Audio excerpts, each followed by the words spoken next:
시간이 뭐 4시 반이 됐어요. 시간이 많지 않으니까 뭐 잠깐 이야기를 좀 하고 되도록 이야기 중간이면 또 다음 주로 미루고 5시에는 마치도록 그래야겠습니다. 제가 제가 고쳐야 되는 가장 큰 문제점이 시간을 지키지 않고 쉬는 시간을 갖지 않고 하는 건데 이건 고쳐야 됩니다. 그게 법원님들도 힘들고 사실은 장기적으로 저한테도 부담이 되는 일이죠. 마음에 대한 이야기가 우리 교재에 이제 한 90페이지쯤부터인가 시작이 될 거예요. 그래서 마음 특강이라고 말하는 이유도 결국은 우리의 삶이라는 것이 마음이 몸과 함께 세상을 만난다. 이제 이 측면에서 설명하고 그 중에 몸보다는 마음이 훨씬 더 나인 체를 한다. 라는 측면에서 마음을 좀 바르게 이해해야 하지 않느냐. 그 측면에서 이제 마음 특강이 이루어지는 건데요. 좀 전에 이제 부모님께서 심의식이란 이 구분과 표현하자면 유식에서도 사실은 유식도 육식과 말라식, 아래야식, 팔식을 말하면서 그 중에 말라식을 의로 표현하고 아래야식을 심으로 표현을 해요. 그래서 유식도 심의식으로 마음을 말하지요. 그런데 니카야로 공부를 하다가 저희가 풀어낸 바에 의하면 니카야는 엄밀하게 심의식을 구분해서 말한다. 그런데 이 심의식의 구분이 평면적으로 그러니까 몸과 함께 어떤 활동성을 갖느냐, 어떤 역할을 하느냐 하는 점에서 평면적으로 전개되는 가운데에 자리가 정해진다. 이것이 유식에서 말하듯이 어떤 표면에 있는 마음과 내면으로 들어가는 마음, 이런 구분으로, 그러니까 평면적인 마음이냐 입체적인 마음이냐 이런 측면에서 유식이 설명하는 마음과 니카야가 설명하는 마음이 다르다라고 하는 부분을 저희가 많이 주목하고 있는 거고요. 또 이 부분은 현재 심리학의 토대가 된다 해야 되나요? 프로이드가 마음의 구조를 해석해내지 않습니까? 그래서 의식, 전의식, 무의식 이런 식으로 또 프로이드도 말을 하죠. 그럼 프로이드가 보는 마음도 따지면 하나의 어떤 마음 상태를 놓고 이 마음이 표면에 나와 있느냐, 연결점이 중간 연결 개념이냐, 밑에 숨어 있느냐, 이런 개념으로 마음을 입체적으로 표현하고 있는 거예요. 그럴 때에 그러니까 니카야가 알려주는 평면적으로 전개되는 마음의 어떤 메커니즘하고 유식이나 프로이드가 설명하는 입체적인 마음하고의 대비, 비교 관계를 우리가 이제 해피성법에서 충분한 시간을 가지고 공부를 할 때는 그 부분을 좀 직접적으로 설명을 하기도 합니다. 아까 시간에 상이라고 하는 거가 인식, 지각 이런 어떤 이거는 인식작용을 하는 것이 아니고 내면에서 내적으로 개입하는 식이 인식작용을 하는데 간섭하는 것으로의 내적 경향성, 이렇게 이제 상을 설명했는데 어찌 보면 최근에 저희가 내린 결론으로는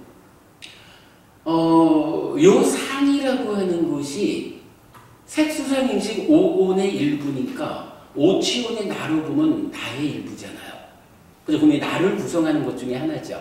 5온 중에 하나니까.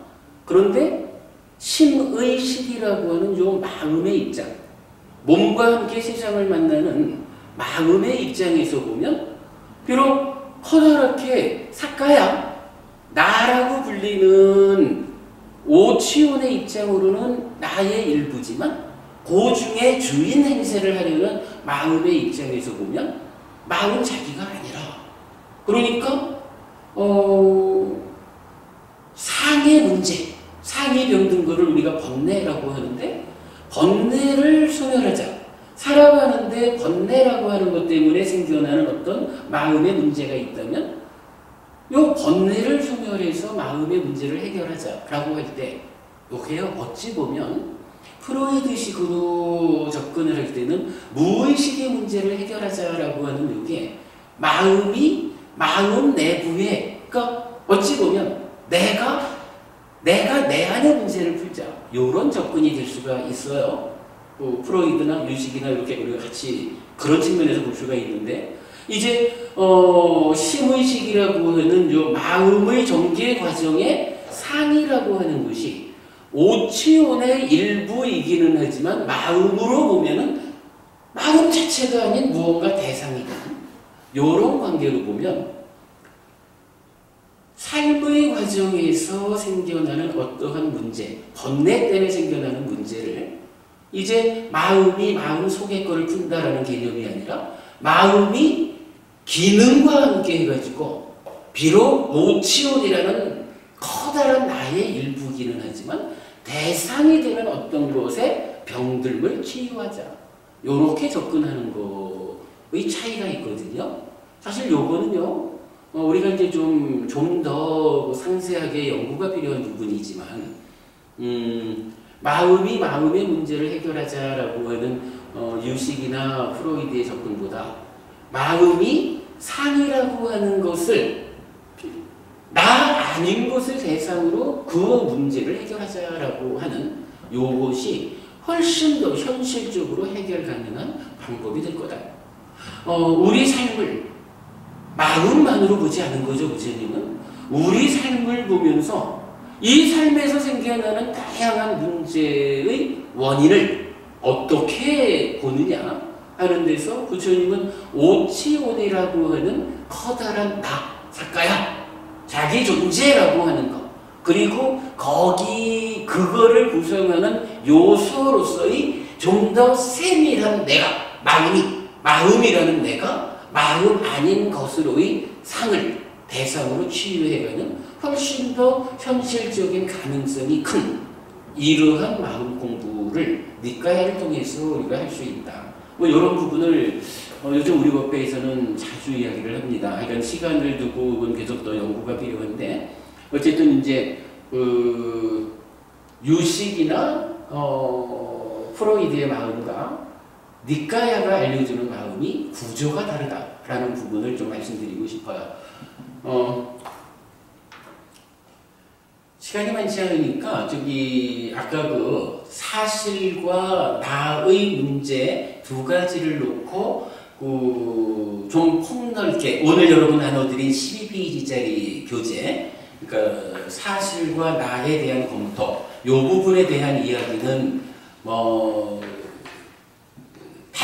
제가 다르게 설명은 드리지 않을게요. 그냥 교재를 읽어보시고 거기에 제가 사실은 아주 주목할 만한 설명들이 몇 가지 포함되어 있으니까 나중에 공부 과정에서 요 교재의 몇 페이지에 나오는 이러한 표현, 이런 식으로 좀 활용하기로 하고 여러분이랑 참고하기로 하죠. 뒤에 이건 더 설명이 될 거예요. 지금 시간은 이제 저쪽 법부님께서 말씀하신 심의식이라고 하는 요 세 가지를 우리가 어떻게 이해해야 할 거냐, 요 얘기만 한 20분 걸려서 잠깐 설명드리고 마치겠습니다. 요 얘기도 사실은 우리 교재의 가장 중심이 되는 이야기인데, 교재를 좀 순서를 바꿔서 뒤에 할 거를 오늘 좀 먼저 한다, 이렇게 보겠습니다. 몸이라고 하는 거는요, 어쨌든 경전은 명확하게 설명을 해줘요. 몸은 지수화풍 4대로 만들어진 거고, 부모에게서 받은 거고, 밥과 죽으로 직접해 나가는 거고, 그런가 하면 살다 보면 이리저리에서 죽어야 되는 거고, 죽으면 짐승의 밥도 되는 거고, 하여간 파괴되는 거죠. 그래서 몸이라는 것은 정확하게 하나의 정형 구조 개념대로 설명을 해주거든요. 몸은 그렇게 설명이 가능한 건가 봐요. 그런데 마음은 니까야 어디를 봐도 마음은 이런 것이다 라고 몸처럼 한마디로 설명해주는 구절이 없어요. 그래서 제가 볼 때는 마음이라는 것 자체가 몸처럼 한마디 말로 설명할 수 있는 그런 단순한 것이 아니기 때문이다. 이렇게 생각을 해요. 하여간 마음은 좀 아주 복잡하고 어려운 것 같아요. 경전에 마음을 이해하는 단초를 주는 게 하나 있어요. 배우지 못한 자 경이라는 삼류대 니까야에 속한 경인데 이 경에서는요 이렇게 표현을 합니다. 심이라고도 의라고도 식이라고도 하는 이것. 요때 이제 파일리오르는 심을 찢다라고 써요. 요게 CITTA인데 요게 영어식 발음하고 좀 달라요. 발음을 하는 게 있죠. 그러니까 이제 찢다라 의라고 하는 마음을 만호라고 불러요. 그건 그대로. 식이라는 마음은 민냐나.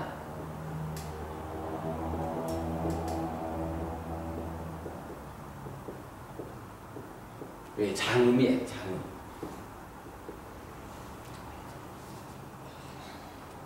경전에는 따지고 보면 마음이라고 하는 것을 총괄적으로 대표하는 말은 없어요. 우리는 지금 이렇게 표현하면 마음이라고 하는 것은 찢다라고도 하고 만호라고도 하고 민냐나라고도 합니다. 이렇게 말하잖아요. 그런데 사실은 경전 안에는 찢다라는 말이 나오고 만호라는 말이 나오고 민냐나라는 말이 나오지 이걸 통합적으로 말하는 마음은 이렇게 세 가지로 불린다? 이런 마음이라는 말은 없어요. 그렇게 하니까 찢다, 만호, 민냐나라는 세 가지가 있어요. 그러면요, 이거 어떻게 이 말을 이해해야 될까요? 하여간 무언가 한 가지 어떤 게 있겠지 뭐. 근데 이 어떤 거를 어떻게 해요? 찢다라고도, 만호라고도, 민냐나라고도. 요거 찢다 이퀄 만호 이퀄 민냐나. 요런 이야기가 되죠. 근데요, 요게 이제 사실은 좀 애매한 거라. 이게 찢다도 만호도 민냐나도 이렇게 등식으로 나타내지는 동일한 거다라고 하면 부처님이 굳이 우리 삶을 설명하면서 요 자리에서는 찢다라고 쓰고 여기서는 만호, 여기서는 민냐나 요렇게 쓸 일이 없을 거거든요. 그냥 무언가 하나를 대표해가지고 마음 이렇게 하면 되죠. 좀 애매함을 가져요. 그래서 제가 해피스님 부산대학교 화공과 나왔다라는 이야기를 많은 사람들이 좀 알아요. 왜 아느냐 하면 이 마음 이야기를 하면서 사실은 제가 중으로 살지만 출가 전에는 화공과 출신입니다. 요 얘기를 해가지고 알아요. 왜 제가 화공과 얘기를 하냐 하면 재미있는 비유를 하나 만들어 봤거든요. 산소 하나하고 수소 2개가 결합을 했어요. 요거 뭐가 되죠? 물. 근데 이거 물 맞아요?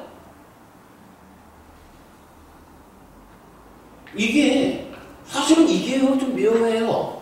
산소 하나, 수소 2개 붙으면 물일 수도 있지만 물이 아닐 수도 있잖아요. 신부부님, 요거 물 아니면 뭐가 될 수 있죠? 네? 얼음이 될 수 있죠. 그렇죠. 천리겠다. 그죠? 아니, 이게 말이죠.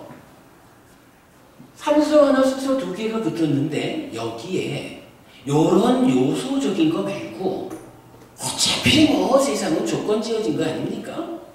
다양한 조건 가운데 그냥 한 가지, 온도라는 조건 하나만 좀 대입을 시켜볼까요? 온도를 놓고, 이 온도가 만약에 0도씨보다도 더 아래야. 그러면 요거 산소 하나 수소 2개 붙은 거 0도씨보다 낮은 온도에서 물인가요? 아니거든요.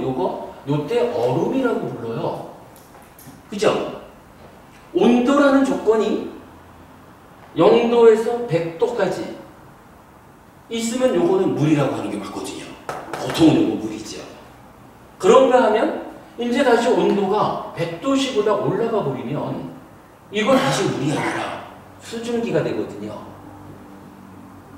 그러면 요 이야기를 어떻게 정리할 수 있을까요? 이게 그냥 드러나 있는 현상만 가지고 보면요. 수증기라고도, 물이라고도, 얼음이라고도 부르는 이것, H2O. 이렇게 말할 수가 있겠죠. 근데 이렇게 놓고 보면 이 표현만 가지고 보면 이게 수증기 이퀄 물 이퀄 얼음 이렇게 되잖아요. 근데 요거는 좀 곤란하죠? 만약 이러한 등식이 성립을 해버리면 문제는 이게 관리와 활용이라는 측면에서 곤란함이 있어요. 이제 뭐 날이 더워지니까 얼음이 많이 필요할 거 아닙니까?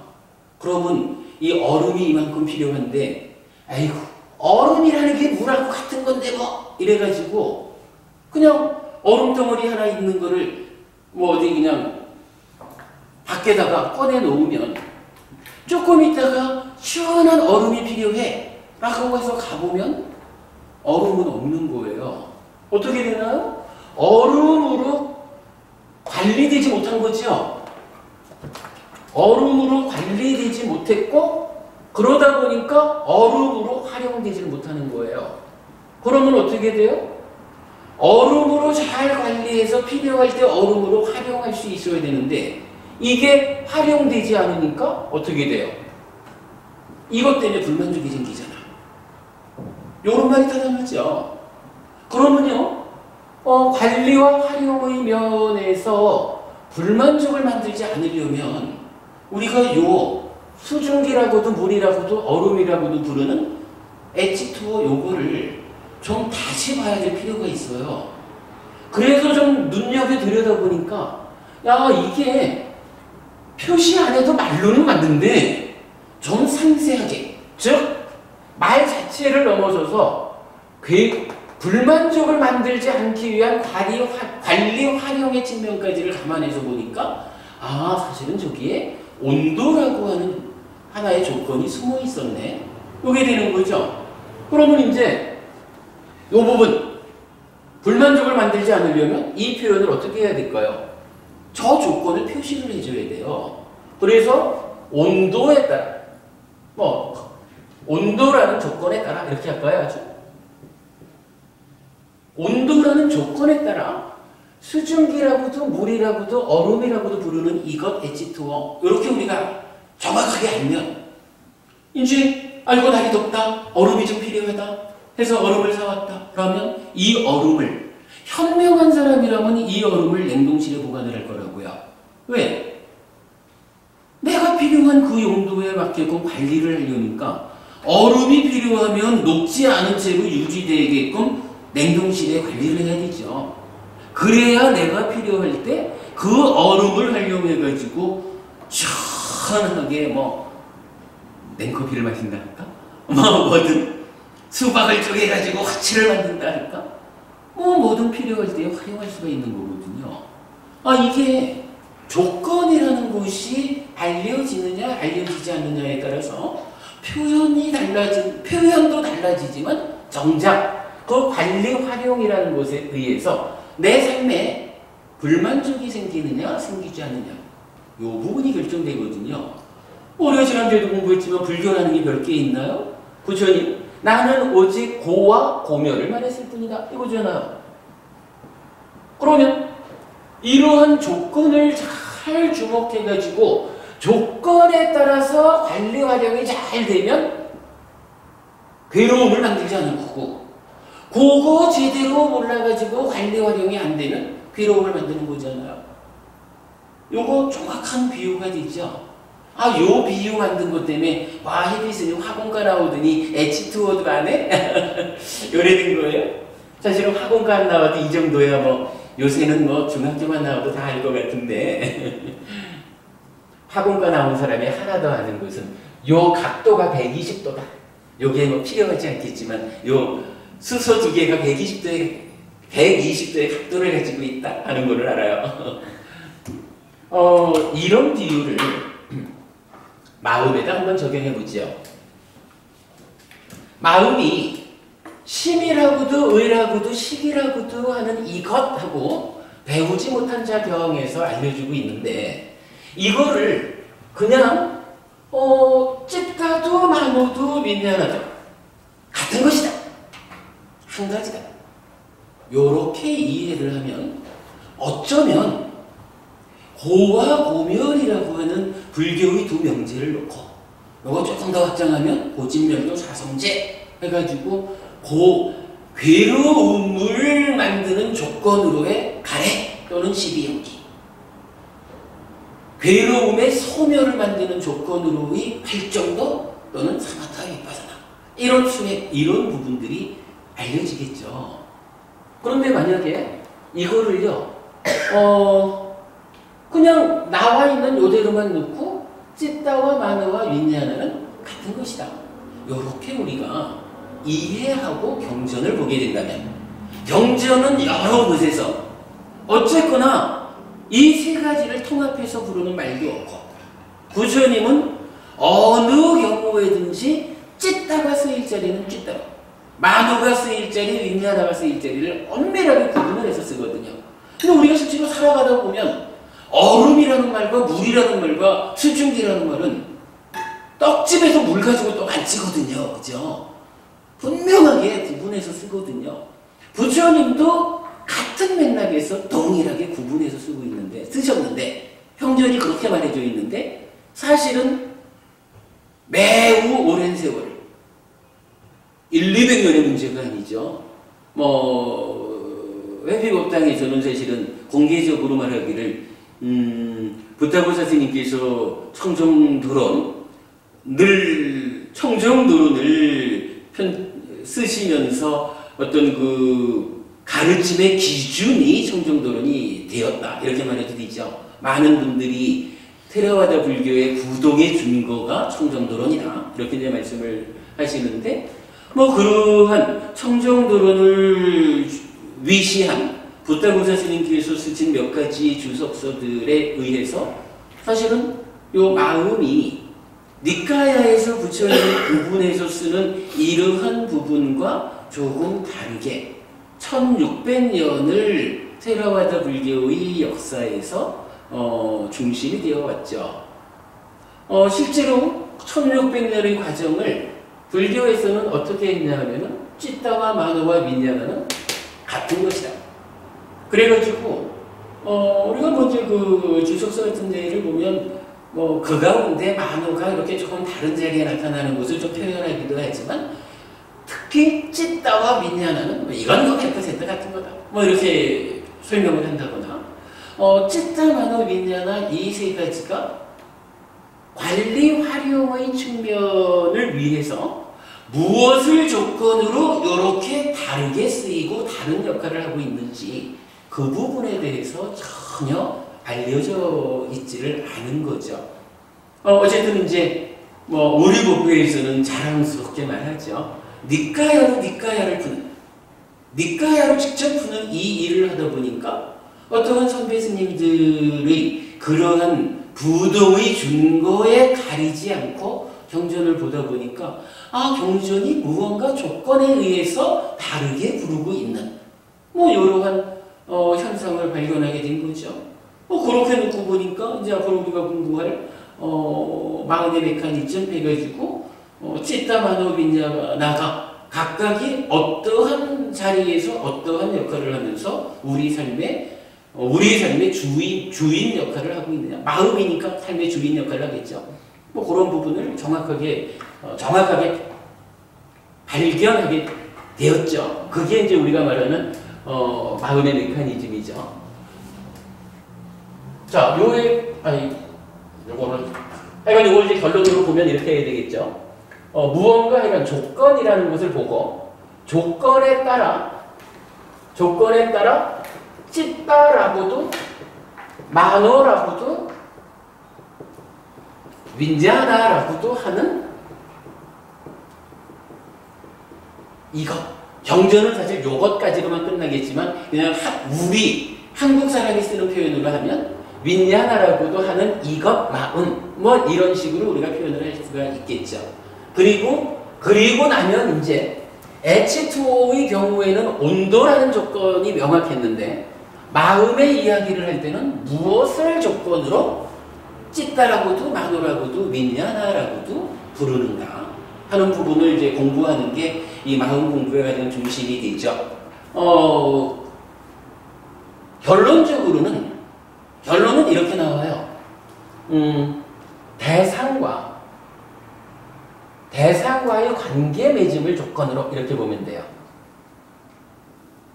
대상과의 관계 맺음을 조건으로 어떠한 관계 맺음을 하느냐에 따라서 찌따라고도 만호라고도 윈냐나라고도 부른다. 요것이 마음이다. 자, 5분 동안 한번 요 얘기를 해보죠. 좀 전에 보았지만은 오치온이라고 하는 자기 존재, 내가 있죠. 이 오치온이 경전이 말하는 바, 특히 이제 관찰경이라는 경전이 있어요. 이건 뭐 우리 교재에 많이 나타나는데, 관찰경이라는 경전에서 구체적으로 알려주는 바는 오치온이라는 게 이런 중생이 나잖아요. 요 중생, 사카야인 오치온이 나야라고 하는 자아의식을 일으켜요. 사실은 뭐 달리 일으킨다 할 것도 없어요. 자아의식이 끊어지지 않으면 그렇게 경전이 말을 해요. 그러니까 우리가 지금 살아간다는 것은 100% 나라고 하는 생각으로 살아가잖아요. 그죠? 우리가 지금 나라는 생각을 벗어났다 이러면은 알아낸 거죠. 현재 나라고 하는 자아의식이 끊어지지 않으면 과정을 거쳐가지고 안이비설신의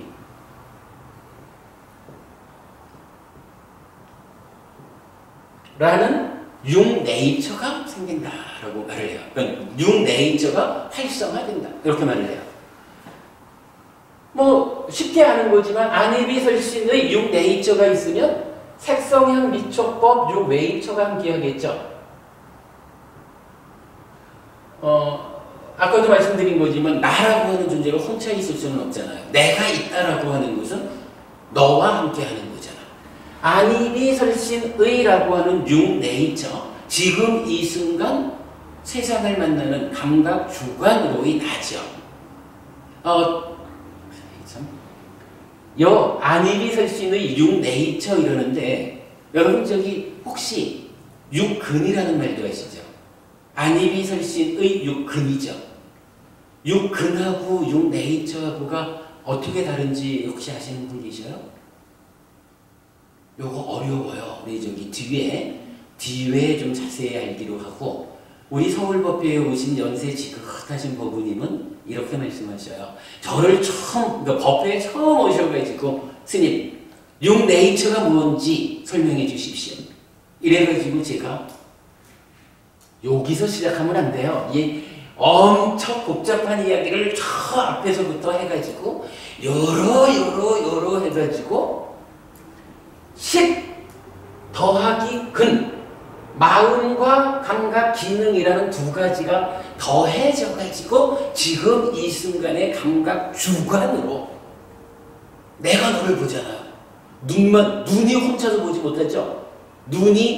마음이 눈과 함께 딱 붙잡아줘야 눈에 그러니까 빛으로 상을 맺는 것을, 그러니까 눈이라고 하는 감각 기능, 눈의 감각 기능에 상으로 맺어진 것을 눈의 마음, 안식이라는 것이 함께 해야 이게 보죠.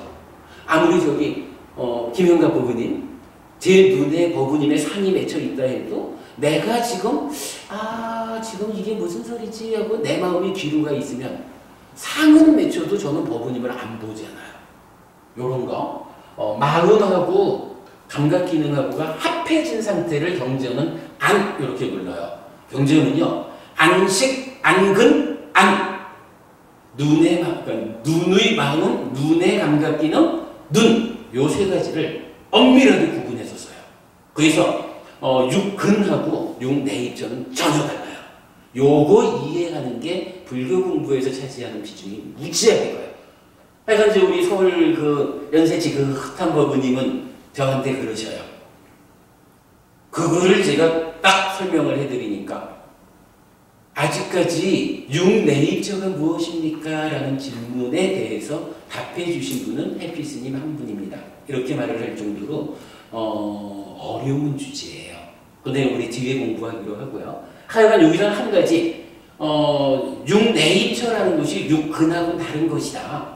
감각주관이다. 이렇게만 보고 그러면 육내입처가 육외입처를 감각했다라고 할 때 요 만호라는 그러니까 의가 만호니까 만호라는 마음이 나타나죠. 그러면 경전은 이제 여기서 안과 색을 조건으로 안식이 있다라고 해서 식이라고 하는 새로운 마음이 생겨나는 걸 말해줘요. 안식 내지 의식이죠. 요거 보면은 요 안을 구성하는데 안식과 안근이 있잖아요. 그러면 여기에도 식이 이미 있잖아. 그런데 요렇게 식과 군으로 구성된 안이 색을 만나가지고 안식이라는 마음을 또 만들죠. 부처님은 냐티카경이라는 경전에서 청정보맹의 시작이다라고 알려주는 가르침이 있는데 그 청정보맹의 시작을 알려주는 가르침에 그 중에 출발이 뭐냐 하면 안과 색을 조건으로 안식이 있다라고 해서 그러니까 청정보맹의 시작이에요. 요거 모르고는 불교 출발 못해. 이런 얘기인데 요거 뭐냐면요. 우리 법회에서는 안과 색을 조건으로 안식이 있다라고 말하면 요거를 색기처진 마음이다. 이렇게 불러요. 무슨 얘기냐 하면 요 눈을 그러니까 감각 주관인 눈을 구성하는 거로 이미 눈의 마음이 있잖아요. 근데 요거는 우리가 이제 그 식온이라고 말하는 그러니까 마음의 덩어리 중에 눈을 조건으로 생겨나는 마음의 쌓임. 하여간 그 눈의 마음의 과거의 행위를 통해서 생겨난 눈의 마음의 덩어리인 거예요. 뒤에 공부하자고요. 하여간 쌓여있는 덩어리의 마음이 감각 기능하고 함께해서 감각 주관이 되면 대상을 감각해가지고 이제 새로운 마음을 만드는 거예요. 그러니까 이건 뭐예요? 이만큼 쌓여있는 마음이 딱 감각 기능과 함께해서 대상을 보고는 새로운 마음 하나를 만든 거예요. 그래서 우리 법회에서는 요거 색기쳤다 이렇게 말을 해요. 그런데 불교 공부에서 요 안과 색을 조건으로 안식이라는 새로운 마음이 색기쳐졌다라고 하는 요거를 보는 것은 굉장히 중요해요. 우리는 요거 부처님의 혁명적인 선언이다라고까지 말을 해요. 이게 이제 뒤에 가서 뒤에 어떤 과정을 거치면 요게 와서 여기에 다시 쌓여요. 요렇게 색기쳐져서 만들어진 게 일련의 그 삶의 과정, 행위의 과정을 거치면 머물러 가지고 와서 쌓이거든. 쌓이면 요거 예를 들어서 1000조개짜리의 마음이 있었는데 하나의 마음이 색기쳐져 가지고 쭉 일련의 과정을 거치고는 머물러서 쌓이니까 천조 한 개가 되죠. 천조하고 천조 하나가 같은 거예요. 다른 거예요. 어때요, 여러분이? 천조라는 숫자하고 천조 1이라는 숫자가 같은 겁니까? 다른 겁니까? 이거 다르다 할 수 있나요? 그래도 이거 디지털 세상에서 보면 다른 거죠. 다르다라는 건 뭔가요? 지금, 그러니까 1000조개짜리의 지금 마음이 감각 기능과 함께해서 감각 주관이 되어가지고 지금 대상을 감각해서 한 개를 만들었는데 이 한 개가 일련의 과정을 거쳐가지고는 다시 와서 쌓여서 1000조 하나가 되어버렸어. 무슨 얘기예요? 달라져 버렸어. 달라졌죠?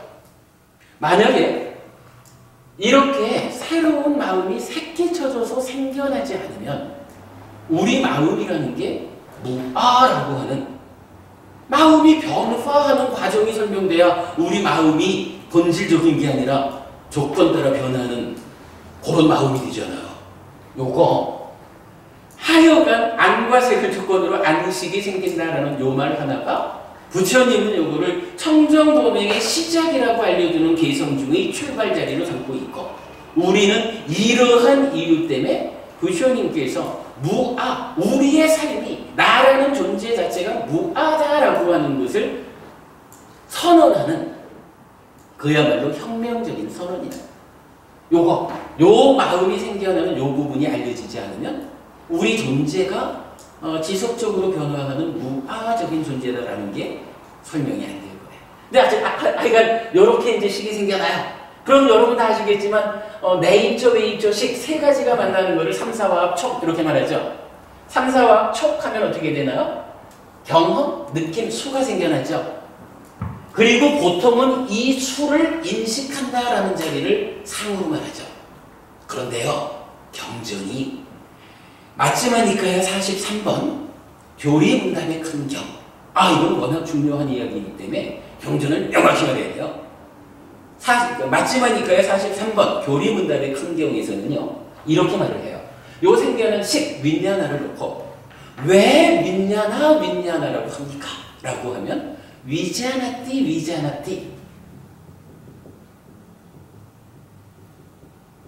위자나띠라고 하는 말을 하는데, 자나띠가 알다라는 말이에요. 위, 분리, 분별해서 알다 이런 말이에요. 왜 식이라고 합니까? 식이라는 마음이 옵니까? 왜 식이라고 합니까? 하니까 위자나띠 분별해서 안다라고 해서 식이라고 한다라고 교리문답의 강경에서 딱 알려줘요.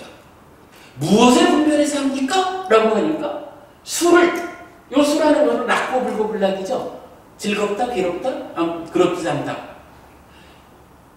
락이라고 분별해서 한다, 고라고 분별해서 한다, 불고 불락이라고 분별해서 한다. 즉 식이 삼사화합 촉해서 생겨난 요 수를 분별해서 안다라고, 그 역할을 하는 놈이다라고 식을 명확히 알려줘요. 그러면서 이때 이런 얘기를 해요. 수한 것을 상하고 상한 것을 위자나띠, 식한다. 느껴지는 것을 상한다. 요거 전제적인 설명을 하면 요게 바로 그거예요. 삼사화합 촉에서 느낌이 딱 생겨났는데 그때에 파란 안경을 쓰고 그 느낌을 볼까? 빨간 안경을 쓰고 느낌을 볼까? 이렇게 느껴진 것을 어떤 안경을 쓰고 볼까? 수한 것을 상하고, 그렇게 안경이 쓰여진 상태에서 분별해서 한다. 이렇게 요 내면의 이야기를 경전이 명확하게 알려줘요. 요거 보는 게 여러분 불교 공부를 완전히 바꾸는 거예요. 이 상을 우리가 알고 있다시피 식이다 이렇게 말하는, 인식이다, 지각이다라고 말하는 거, 요게 요 역할을 한다는 거잖아, 그죠? 근데 사실 분별해서 한다라는 요거, 분별해서 하는 거하고 인식하는 거하고 지각하는 거하고가 다른 건가요? 같은 거잖아, 그죠? 지금 학자들이 말하는 상이 인식한다, 지각한다라고 말하는 그거를 경은 식이 하는 일이다라고, 식의 활동성이다, 식의 작용이다라고 알려주는 거예요. 요거 여러분, 아마 여러분 다 그렇게 하실 거예요. 현재까지 초기 불교의 권위자라는 서양학자들이 어떻게 풀어내고 있냐 하면, 요거 안식에서 의식, 마음이 새끼쳐져 생겨나잖아요. 요 식은 대상이 무엇다라고 아는 마음이 아니래. 그냥 무언가 있다라고 알아채는 상태래요. 그럼 그거 들어보셨죠? 그리고 이 대상이 무언지 구체적으로 아는 일은 누가 하냐면 상이 한대. 이거 왜 그런 말이 생겨냐면, 상을 여기 위자나띠 자리에 갖다 놓고 인식이라고 상을 풀어놓으니까 분별해서 아는 일을 상이 하잖아. 그러니까 상 앞에서 식은 분별해서 알면 안 되잖아. 그러니까 알아채는 거래. 이런 오류들이 생겨나요. 이런 오류들로 인해서 마음 이야기가 완전히 엉뚱해져 버리는 거예요. 여러분 사실은 이것도 말이 안 돼. 이 식이라고 하는 것은 색성향 미적법이라는 대상을 하는 거고, 여기 위자나띠라는 것은 알려진 대상에 대한 경험, 느낌을 아는 거거든. 이것도 또 다른데 현재 학자들이 이걸 전체적으로 못 보고 있는 거예요. 자, 아무튼 이렇게 되고, 이렇게 되면, 자, 식이 수를 상의 개입하에 분별해서 알면 분별해서 하는 작용, 행위가 있으니까 결과가 있겠죠. 여기에서 냐나라고 하는 단어가 나타나요. 요거 알지자로 쓰고 우리 막 이런 이렇게 말하거든요. 그렇겠죠. 당연히 분별이 알았으니까 알아는 결과가 있겠지 뭐. 그리고 여기에 결정적인 이야기 하나가 수와 상의 과정을 거치면 식은 이제 심으로 찢다. 심으로 상태 변화를 해. 만호가 대상을 감각하면 식이라는 게 새로운 식이 새끼져서 생겨나죠. 생겨난 식은 자기대로 분별해서 하는 제 활동성을 다 하고 나면 이제 찢다라고 하는 마음으로 다른 마음이 이 자리에 가 있는 게 아니라 식이 이제 할 일을 다 하고는 심으로 다르게 불려. 그래가지고 여기 가서 이 찢다가 몸과 말과 만으로 행위하는 신구의 삼업의 원인이 된다. 이거 우리 이제 업의 개념이라고 하는 그림으로 하여간 그 불교의 중심이 뭐냐? 몸과 말과 만으로 행위하는데 그 원인이 신이 창조했기 때문도 아니고 전생의 업 때문도 아니고 원인 조건이 없는 것도 아니고 찢다가 마음 심자 요 마음이 바로 몸과 말과 만으로의 행위의 원인이다 라고 알려주는, 저는 요거를 불교의 중심이라고 말을 해요. 근데 경전이 명확히 보면 알려주거든. 그러면 이제 이렇게 만호라는 요 마음이 식을 만들고 식은 수를 상의 간섭하에 분별해서 알면 알물 만들고 자기는 찢다. 심이 되거든. 근데 이제 내가 계속 얘기하는 거지만 요 상이 안경을 쓰잖아. 안경을 쓰고 색이 들어가면 이제 그 파랑화된 부분이 이렇게 왜곡이 되잖아요. 그러니까 이 냐나 알매 왜곡이 일어난다는 거예요. 근데 요 왜곡의 상태가 어떤 상태로 나타나냐 하면 무명이라고 하는 왜곡 위에 탐과 진이라고 하는, 그리고 요 상이 병들어 있다, 안경에 색깔이 있다, 이럴 때를 번뇌라고 말을 해요. 요 번뇌하고 무명하고를 합해서 경전은 치라고 알려줘요. 탐진치가 언제 나오죠? 우리가 마음 이야기가 이렇게 전개되면서 기본적으로 탐진치 3도, 괴로움을 만드는 고놈도 이렇게 나타나요. 그러면 요 이제 무명 위에 탐과 진이라는 요 탐이 찢다라는 요 마음을, 그러니까 식이 자기 활동성을 다하고 심으로 변해서 행위의 원인으로 행위하러 가는데 요 행위의 원인이 되는 찢다를 상이 병들어서 생겨난 알무의 왜곡, 요 탐이 붙잡아버리는 거예요. 그러면 이제 여기에서 또 이번 중간 과정이 또 설명되는데 어쨌든 이 찢다가 붙잡혀서 중간에 어떤 과정을 거치면 이제 여기서 우리 12연기에서 가래라는 게 나타나죠. 고진멸조 사성제의 직성제, 괴로움의 원인이죠. 이 가래라고 하는 게 딴 게 아니라 이 찢다가 탐에 붙잡혀가지고 중간 과정을 거쳐가지고 탐진치에 오염된 찢다, 이렇게 불리는 게 가래. 그리고 이 가래가 몸과 말과 만으로 오염된 행위를 해서 괴로움을 합니다. 10분을 넘겨서 미안한데요. 일단 이렇게만 놓고 보면 대략적으로 뒤에 우리가 좀 체계적으로 잘 보겠지만, 지금 이제 저승법부님께서 심의식 요거를 어떻게 구분하느냐 질문을 하셨는데 대략 이렇게만 보죠. 하여간 온도에 따라 대상과 어떤 관계를 맺느냐는 것을 조건으로 찢다, 만호, 윈냐나 다르게 불리는데, 일단은 육네이처, 대상을 감각해 드리는 데에 만호라는 이름으로 쓰이고, 거기서 생겨나는 식이 새끼 쳐진 상태에서 내면의 분별작용, 인식작용의 주체가 되고, 그리고 찢다라는 마음으로 상태 변화를 해서 자기 자체의 어떤 활동성을 갖지만 가래로 변해서 몸과 말과 다시 만호로 행위를 해요. 이렇게 되면 만호가 2번 나타나고 식이, 심이 각각의 제 자리가 명확해지죠. 우리 법에서는 이렇게 정의합니다. 만호가 2번 나타나는데 2번이 어떻게 2번이냐 하면 만호라는 마음이 안입이 설신, 몸과 함께 대상을 감각하죠.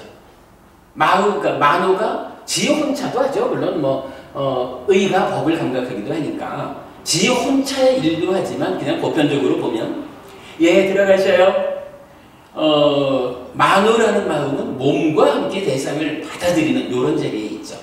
그런가 하면 이쪽 신구의 삼업을 한다.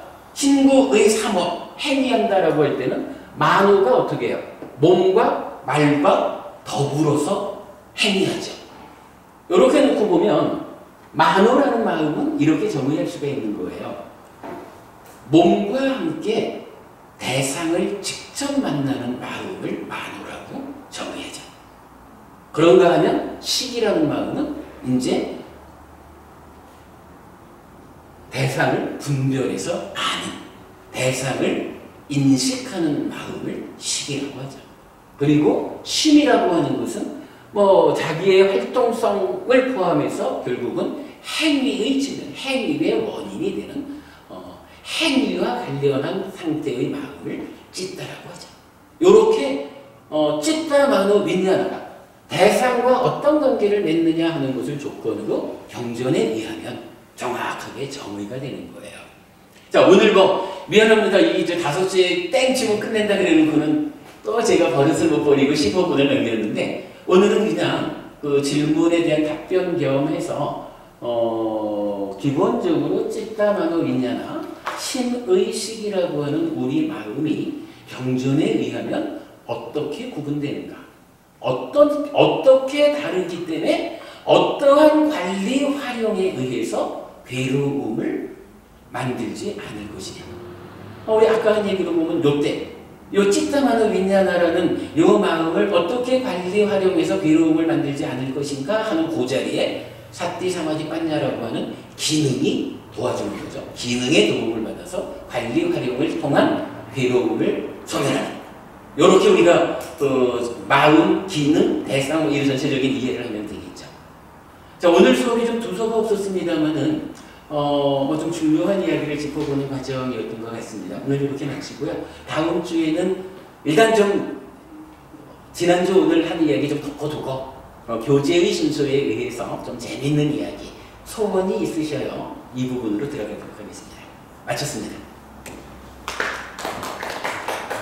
감사합니다.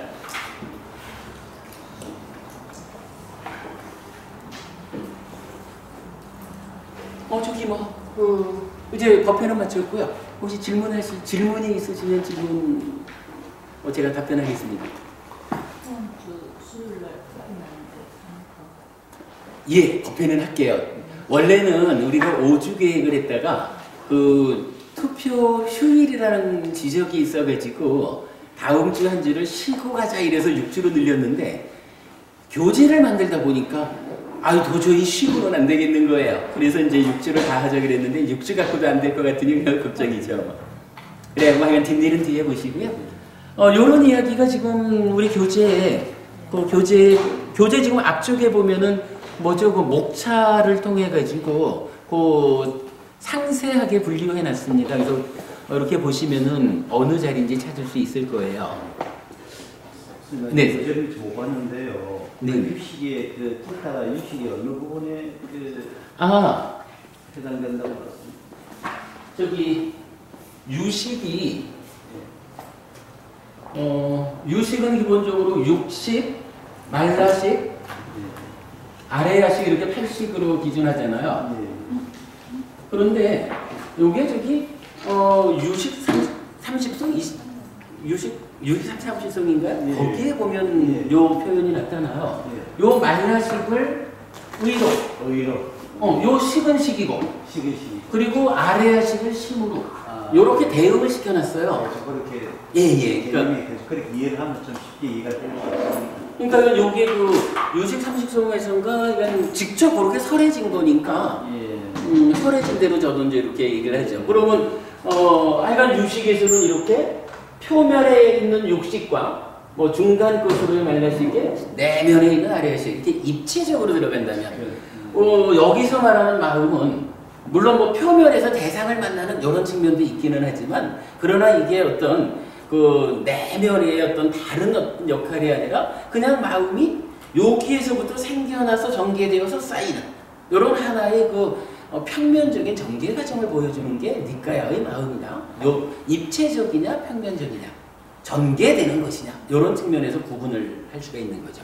그럼 상 한마디로 이야기를 하면 니까에서는 그 아까 저기 찢다라고 말씀을 하시면서 다시 돌아와서 그게 무슨 얘기냐 하면 오늘 드린 자료의 맨 마지막 페이지에 그게 있는데요. 이런 여기 이제 그 몸과 말과 만으로 행위를 하잖아요. 근데 이 행위의 내면에서 보면 결국은 상이 병들었다 번뇌다라는 것 때문에 알미 왜곡이 돼서 탐진치가 있잖아요. 탐진치가 찢다를 오염시키면 가래가 돼서 오염된 행위를 해요. 어쨌든 오염이 있는 거죠. 이렇게 오염된 행위의 결과가 두 갈래로 나타난다는 거예요. 그래서 한 갈래로는 요 상, 그러니까 이 상도 상온, 그러니까 상온이니까 쌓여 있는 거잖아요. 이 쌓여 있다라는 거니까 어떤 형태로든 지속적으로 쌓여가는 거지 원래 한 덩어리 요건 아닐 거 아니에요. 이 상이 어떻게 형성된 상이냐 하는 부분을 풀어주는 게 상메타니카야죠. 의도경이라는 경전에서 보면 이런 표현이 나타나요. 이 행위가 오염이 되어 있거나 아니면 수행을 통해서 행위의 오염은 막았는데 내면에서 탐이 찢다를 붙잡는 요 부분은 못 막았어. 그러면 내면으로는 흔들림이 있는 거죠.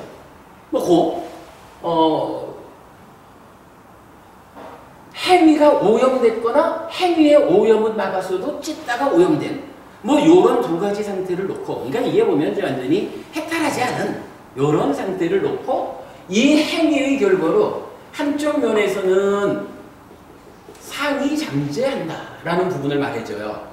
그리고 한쪽 면에서는 식이 머문다. 그러면 식이 머물었다. 머문 식이라는 것은 이게 오치온으로 와서 쌓이는 거예요. 그러니까 아까 1000조개짜리에 와서 쌓이니까 1000조 하나가 돼요. 그래서 마음 자체가 바뀌는 요거를 말해주고 한 면으로는 상이 잠재한다라는 요거 때문에 요거 파란색이든 빨간색이든 요 색깔이 삶의 과정에 의해서 지속적으로 변해가는 거예요. 상도 두 번 나타날 수 있습니다. 아닙니다. 상은 요 자리밖에 없습니다. 한 밖에 없습니다. 예, 여기를 통해서 그 만호만 두 번 나타난다는 얘기죠. 그렇습니다. 예. 그 만호를 업식으로 이해를 해도 되지 않습니까? 업식이란 말을 많이 하는데 일단은 니까야에는 그 말이 없고 시간 여러분들 괜찮으면 제가 조금 얘기를 더 할게요. 이런 이야기예요. 윤회를 박보부님 무엇이 윤회하죠? 윤회는 하죠. 윤회는 하죠. 우리가 이거 저기 불교 신자가 윤회 없어 이렇게 말하면 이거 아주 곤란한 거예요. 윤회는 하죠. 무엇이 윤회하죠? 업식이. 그 업식이라는 게 뭘까요? 근데 이게 제가 분명히 말씀드리지만 니까야에는 업식이라는 말은 없어요. 없습니다. 뭐라고 표현하면?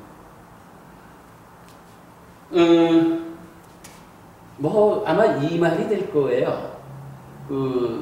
자양분, 음식 이런 그런 교리가 있어요. 네 가지 자양분이 있다라고 하는데 그 중에 식 이렇게 되는데 요거 따지면 가래에 오염된 식 이런 얘기예요. 그래서 요거는 구체적으로 몸과 말과 만호의 행위가 오염되면 식이 머문다라고 하는데 요 머문 식 그러니까 새끼 쳐져서 생겨난 요 마음이 일련의 과정을 행위라는 과정을 거쳐가지고 오염 때문에 머물면 행위 자체는 행위로 끝나는 거예요. 근데 여기서 중요한 게 업식이라는 말은 사실 이렇게 쓰는 걸 거예요. 근데 행위는 행위일 뿐이라 많은 사람들이 행위가 윤회한다, 그러니까 업이 윤회한다 이렇게도 말을 해요. 그러니까 업이 윤회한다, 업식이 윤회한다 이렇게 두 가지로 말을 하는데 업은 일단 업으로 끝나. 그러면 업이 끝난다라고 하면 그 다음이 뭐냐 하면 이게 이제 근본적으로 식이 머문다라고 하는 요거. 머문 식이 생기는 거예요. 그러면 요 식이 머물었다, 요게 가서 쌓인다, 쌓여서 마음을 바꾼다, 요 머문 식이라는 것을 이제 표현하자면, 그러니까 업과 다르게 보면서 요거를 이렇게 표현을 하자고요. 업을 상속받은 식. 그러니까 행위를 했는데 행위는 행위일 뿐이라 그냥 그걸로 끝나요. 그런데 요 행위가 그냥 자기는 그냥 끝나지만 아무것도 남기지 않는 게 아니라 이 행위, 그 찢다가 주체가 된다 하지만 그 밑에서는 뭐 새끼 젖은 식이잖아요. 그러니까 하나의 마음이잖아요.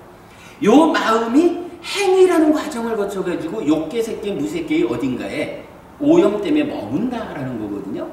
행위가 욕계 수준으로 오염되어 있으면 이게 욕계 세상에 머물러요. 뭐 이래 되니까 결국은 행위를 했다라는 그 결과는 무엇이냐 하면 이제 욕계의 행위 때문에 욕계 세상에 머문 식이 있는 거예요. 표현하자면 요 식, 머문 식을 업을 상속받은 식 이렇게 우리가 표현을 할 수가 있어요. 아마도 업식이라는 의미가 이런 의미가 될 건데 근데 어쨌든 경전은 그러니까 니카야에서 업식이라는 깜마빈야나라는 표현은 하여간 안 나타나요. 그러니까 업식이라는 말을 우리가 그렇게 이해할 수 있고 이렇게 머문 식이 쌓이는 식온 요 마음이 그러니까 구체적인 답 무엇이 윤회합니까? 이러면 식이 윤회하는 거예요. 근데 그 식이 어떤 식입니까? 매 순간 새끼 쳐져가지고 새끼 젖은 식이 1년의 과정을 거쳐서 그 머문 식에 쌓임으로의 식이 다음 세상으로 넘어가요. 요게 윤회에 대한 정확한 답이에요. 여기에서 한 가지만 제가 더 여쭤볼게요. 요 상이라는 거 있죠? 상이라는 것은 윤회하는 걸까요? 윤회하지 않는 걸까요? 생각 아니겠습니까? 아니 그러니까 상이 생각이다? 그 유식에서 생각으로 표현. 아니 뭐 저기 다른 얘기 말고 그냥 그 상은 식이 분별 인식작용을 하는데 내적으로 개입하는 경향성이에요. 뭐 요렇게 우리가 이제 상에 대한 정의를 명확히 하고 사고, 판단, 생각 이렇게 이해를 하는 거죠. 아니요 이게요. 사고한다, 판단한다라는 이거는 사실은 몸과 말과 만어의 행위라는 만어의 행위가 이런 사람들은 저기 감성과 이성 이야기를 할 때 느낌을 감성이라 하고 상을 이성이라 하고 이렇게 보통 사람들이 말하는데 이거 아니라 이성이라고 하는 것은 몸과 말로 행위하기 이전에 생각하는 것 요거 이성이잖아요. 아무리 생각을 이렇게 해도 나의 내면에서 이런 경향성이 밀고 가면 생각은 이렇게 하면서도 행위는 이렇게 해. 상이라고 하는 경향, 상이라고 하는 감성이야. 이렇게 봐야 되는데, 근데 이건 뭐 중요한 거, 제가 상을 감성으로 이해를 한다는 말씀입니다. 감성과 이성으로 나눌 때는 상이 감성이에요. 이성은 만어의 행위, 생각적입니다. 그건 수는 느낌으로만 이해를. 그럼요. 수는 이건 단순히 삶의 과정에서 생겨나는 경험이고 느낌이에요. 예. 이거는 그러니까 아까 제가 그 말씀을 했잖아. 요 수까지를 경계로 여기까지는 대상을 감각하는 데서 생겨나는 거고 요 이후가 대응하는 거거든. 감성적으로 대응하는 거지 감성적으로 받아들이는 게 아니거든. 감성적으로 대응하는 거 이성적으로 대응하는 거죠. 아니 내가 이제 요점 하나 중요한 포인트가 이 상이라는 게 윤회하는 걸까요? 아닌 걸까요? 생각 안 해보셨죠? 이런 생각 못 해봤을 거야. 대부분은요, 이 질문을 받으면 상은 그거 식 따라서 윤회하는 것 같습니다. 이렇게 말을 해요. 우리가 대개 알고 있는 상이 그래. 근데 사실은 안 그래요. 윤회하는 건 오직 식뿐이에요. 우리가 이제 그 명색이라는 게 있잖아요. 명색이 뭐냐 하면 색수상 촉작의 색수상사 촉작의 이래가지고 명색 안에 상이 들어가요. 근데 경전에서는 식과 명색으로 몸과 마음의 관계를 말하면서 식은 윤회하고 명색은 소멸하는 거야. 상이라는 여기서 중요한 초점이 행위가 오염되면 한쪽 측면으로는 상이 잠재해가지고 내적인 경향성으로 쌓이고 그래서 매 순간순간의 삶에 어떤 색 안경일까 요걸로 작용해서 삶의 왜곡을 만드는 거고 그런가 하면 행위의 한쪽 측면은 식으로 머물러 가지고 쌓여서 윤회하는 요거거든요. 그러면은 행위에서 생겨나는 두 가지 중에 하나는 윤회하는 삶에 오래 가는 거고 해탈할 때까지 상이 잠재한다라면 요거는 일회성, 그러니까 한생용이라는 거예요. 요 의미를 뒤에 우리가 좀 자세히 알아보겠지만 요 의미를 제가 강조하는 게 프로이드가 무의식 이러면서 그 기본을 어디에 둬요? 유아 시절에 뭐 이렇게 아주 어린 시절 요걸로 정신과 치료의 근본이 그렇게 가는 거잖아요. 상이 한생용이다라는 요 부분에 주목하게 되면요. 프로이드는 아까 우리가 본 바에 의하면 프로이드도 유식처럼 입체적으로 마음을 보았으니까 부처님처럼 마음은 평면적으로 전개되는 가운데 내적인 경향성으로의 상 요렇게 정확히 보지 못했잖아요. 근데 부처님은 요렇게 프로이드가 설명하는 무의식의 자리를 상으로 대체하면 거의 같아지는데 요 상이 일회용이라는 그러니까 한생용이라는 거예요. 그러면 프로이드의 마음 이론에 의해서 정신과 치료도 있지만 뭐 표현하자면 뭐 미술 치료, 음악 치료, 우리 사회에서 다양한 다양한 삶의 해법들 이 부분들이 웬만해서는 프로이드의 그 마음 이론에 근거해서 개발되는 거죠. 근데 이제 니카야가 마음을 설명해 준 부분이 잘 이제 알려지면 프로이드가 사실은 마음을 정확히 보지 못한 거야. 마음과 그러니까 심의식 대표적으로 식이라는 요 마음과 상의 요 관계를 못 보고 입체적으로 마음 안에 넣어버렸어요. 요 부분을 딱 분리해주면 어떻게 돼요? 이제 마음이 나의 일부긴 하지만 마음과는 다른 상을 대상화해서 치유하자. 이게 가능하다 그랬고. 그런데 요 상이라는 게 전생부터 이어온 어떤 경향성이 아니라 한평생용이라는 건요.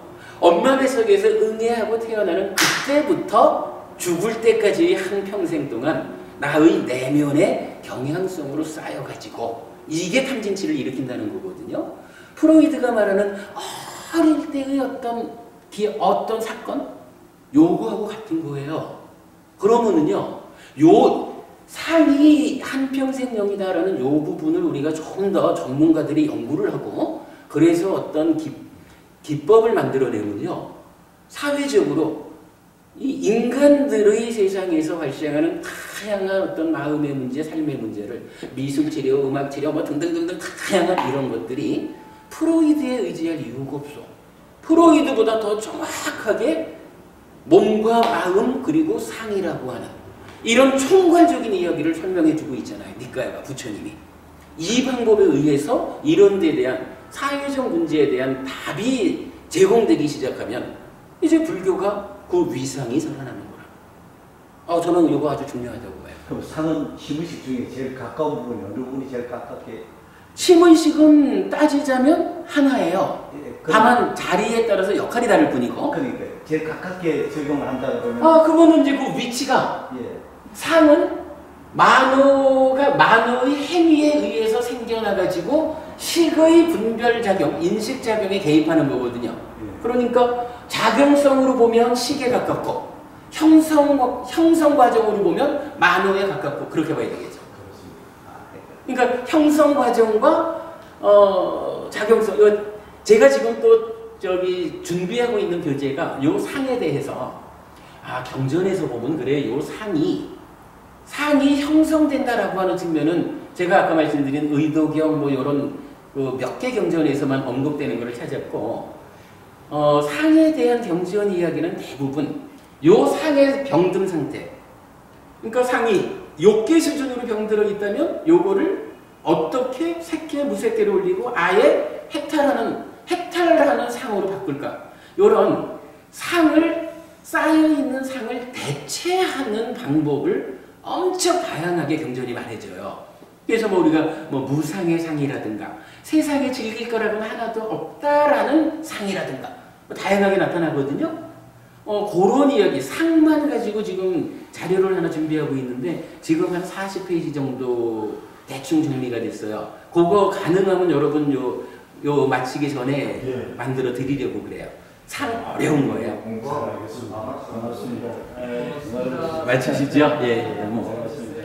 시작하면서 너무 어려운 이야기를 하면 재미없는데 그냥 관심거리를 보고 예. 좀 천천히 공부하시죠. 예, 고맙습니다. 정말 감사합니다.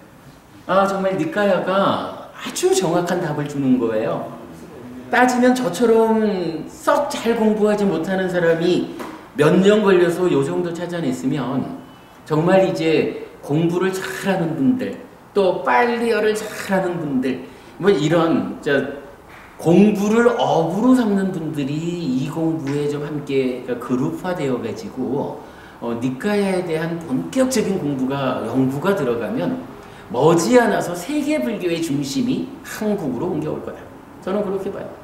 아, 그렇지 않겠습니까? 마음 하나를 봐도 이렇게 뭔가 다른 게 보이는데, 니까야의 가르침이 한국에서 풀어진다 그러면 세계 불교의 중심이 한국으로 오죠.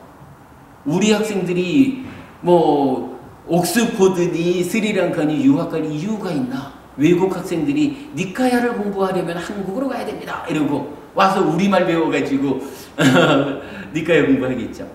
아, 그렇게 갈 겁니다. 이 공부가 의미가 있어요. 마쳤습니다. 예, 고맙습니다.